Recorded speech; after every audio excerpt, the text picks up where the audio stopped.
Estamos no ar com o Fato Econômico, a economia além da conjuntura, edição de hoje, segunda-feira, dia 23 de dezembro de 2024. Estamos aqui, eu, Moisés Cristiano, mais Lucas Piva. Tudo certo, Lucas? Tudo certo, Moisés. Vamos então trazer aí para quem está ligado aí com a gente, nos assistindo nessa segunda-feira, o que foi divulgado no Boletim Focus de hoje. E também a gente vai ter as informações do calendário econômico, que a gente pode esperar aí para esta segunda-feira. Tem informações bem importantes, especialmente, segunda-feira não, para a semana, né? Para a semana tem informações bem importantes, especialmente na sexta-feira.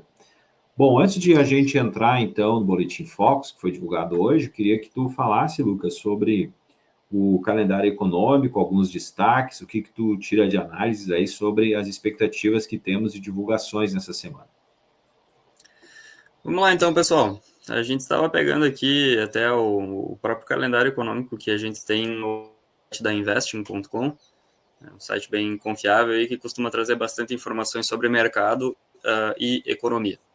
Tá? Então a gente teve aí nessa segunda-feira, já saiu agora de manhã, o Boletim Focus, né, divulgado pelo Banco Central, foi às 8h25, e a gente teve também aí, aliás, às 8h30, a divulgação sobre investimento estrangeiro direto no país, que saiu em 7 bilhões, pouco abaixo do esperado, e as transações correntes em dólar do mês de novembro, que saiu em 3,1 negativo bilhões, né?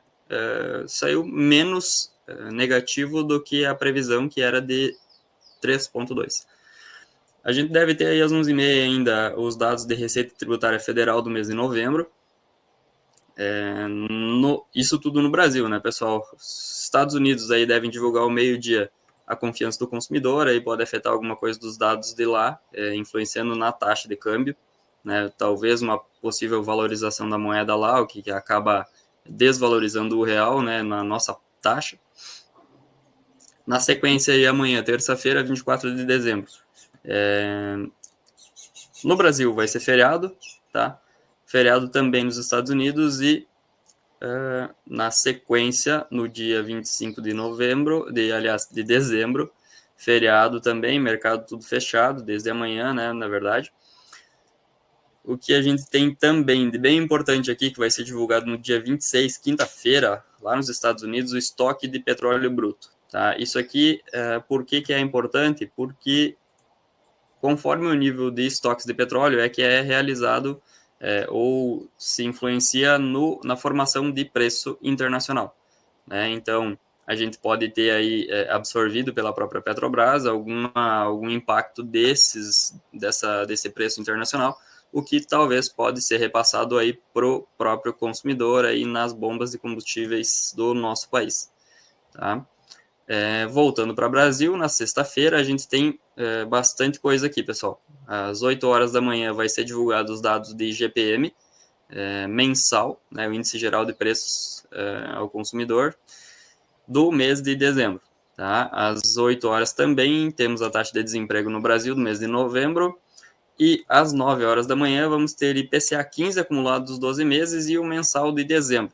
Tá? Às 2h30 da tarde, a princípio é para ser divulgado o índice da evolução do emprego pelo CAGED de novembro.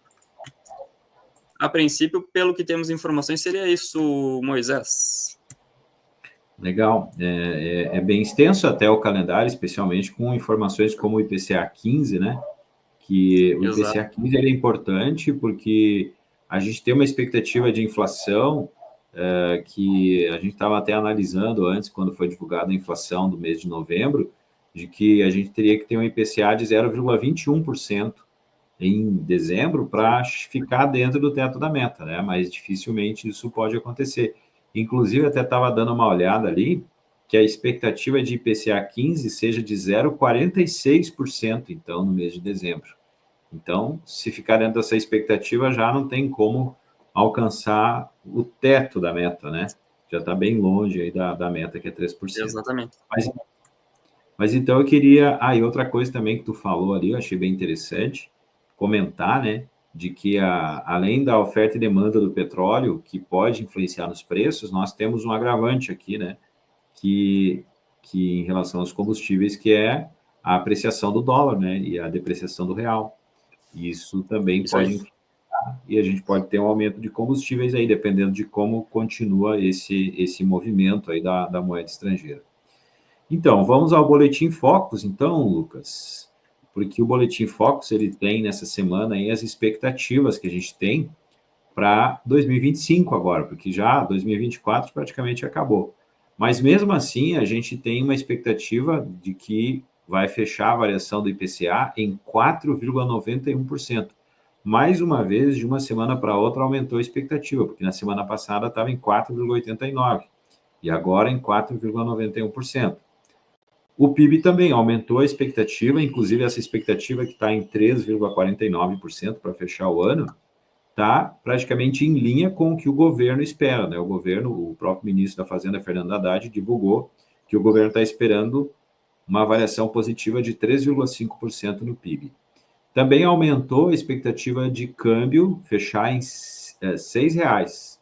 Antes, na semana passada, estava em 5,99. Então, já parece que consolidado esse patamar de R$ 6. A taxa básica de juros já fechou em 12,25% o ano de 2024. Mas então, como eu disse, a gente começa agora a se fixar no ano de 2025 e a gente também vê, né, já começando com o IPCA, que a tendência é de aumento, sim, do IPCA para o ano que vem também. A expectativa estava em 4,6% na semana passada e agora já ultrapassou, foi para 4,84%. Mais uma vez, né, furando bastante o teto da meta, porque no ano de 25 a gente também tem uma expectativa de inflação de 3%, a meta é 3%, e o teto da meta 4,5%. O PIB, a variação, aumentou um pouquinho. Na semana passada era de 2,01%, nessa semana 2,02%, então para o PIB fechar 2025, em 2,02%. O câmbio tem uma expectativa dele fechar em 5,90, só que na semana passada a expectativa era fechar em 5,85. E olha só a taxa básica de juros. Ó.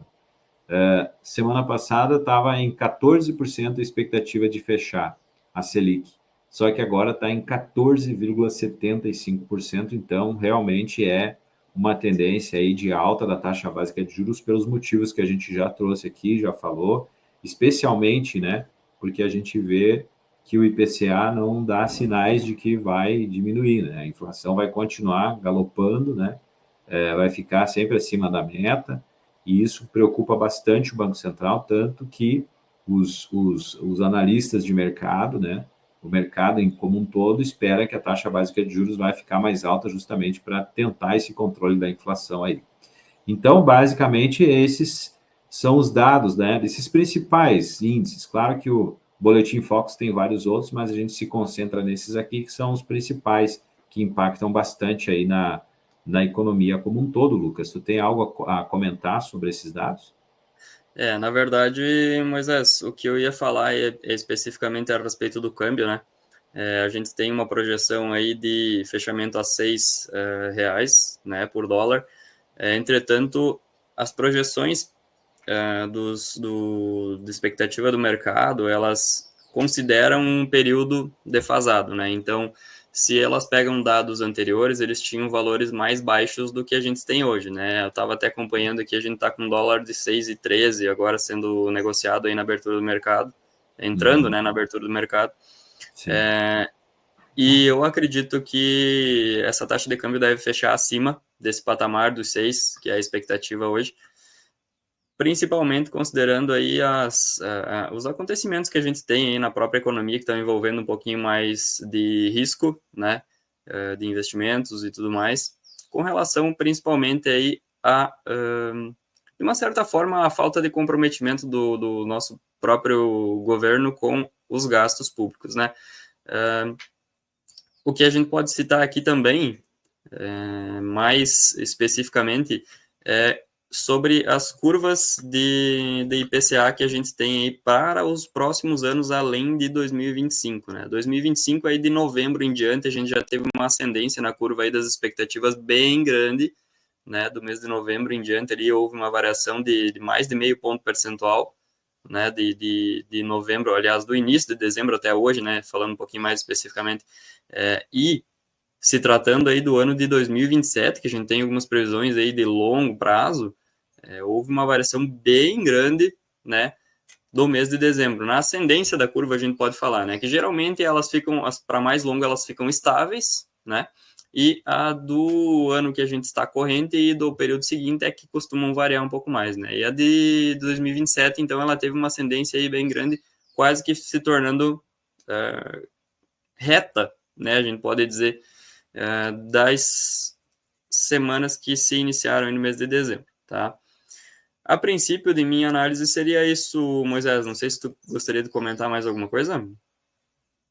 Não, eu acho que seria isso também. Acho que a gente já falou, né, da importância aí desse calendário econômico da semana, principalmente com o IPCA, para a gente acompanhar agora se realmente, né, vai fechar. Agora, me surpreendeu, né, de que o mercado está prevendo aí acima de 4,9 a inflação, né, e dá a entender que realmente os motivos que levam aí a também ter uma expectativa de taxa básica de juros bastante alta para o ano que vem, e a gente vai ter um aperto monetário muito grande aí, né?